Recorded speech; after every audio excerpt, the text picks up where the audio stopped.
Hello mga kaminang! Alam nyo, ang dami ko nakikitang recipe na meron silang hinahalong Coca-Cola. Na-curious ako kaya gumawa ko ng sarili kong version. Yan yung gusto kong i-share sa inyo ngayon. Kaya kung curious ka katulad ko, samahan mo na ako sa aking pagluluto. Welcome to Minang's Kitchen! So para dito sa ating recipe, yung ginamit ko is puro Thai part kasi favorite ko yan. Pero nasa sa inyo na yan kung ano yung gusto ninyong part na gamitin. Bale, kailangan muna nating i-season itong ating chicken. Maglalagay lang tayo ng kaunting asin.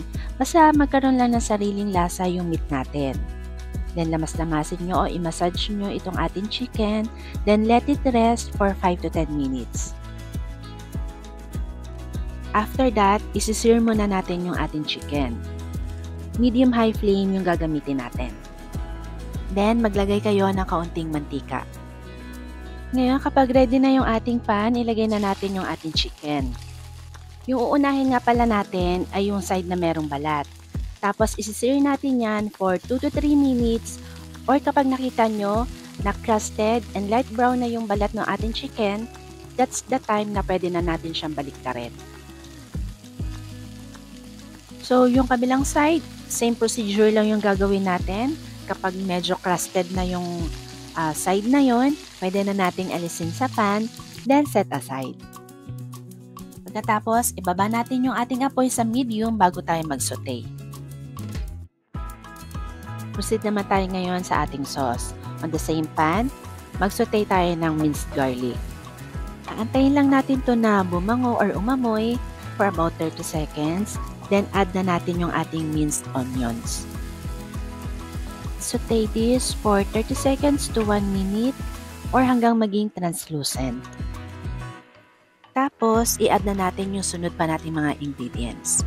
Maglalagay tayo ng toyo, oyster sauce, Worcestershire sauce, tomato ketchup, brown sugar, ground black pepper, at syempre pa, yung pinaka-star natin, Coca-Cola.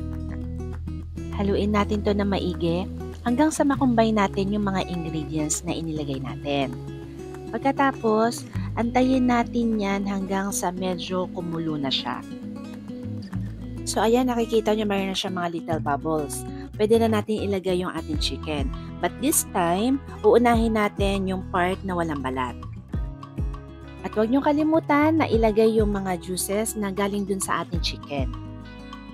Then, let's cover this and simmer for 5 minutes. So, after 5 minutes, babaliktad rin natin yung ating chicken. After natin mabaliktad yan, ibalik na natin yung cover. Tapos, hihinaan natin yung apoy sa low-medium. Ituloy lang natin yung pagluluto natin dyan for 20 to 30 minutes.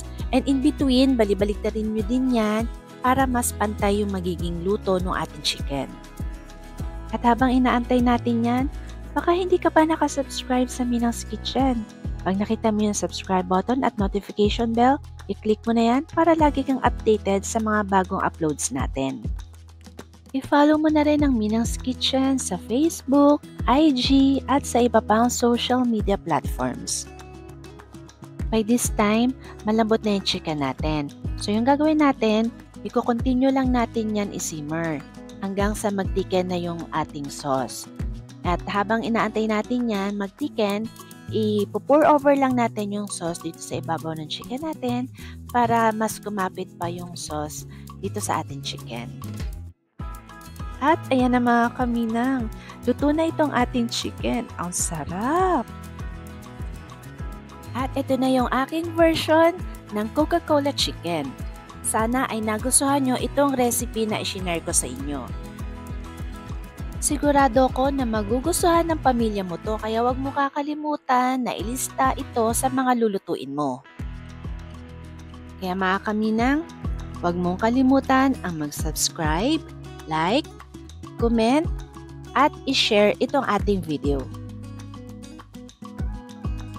Okay, kain na!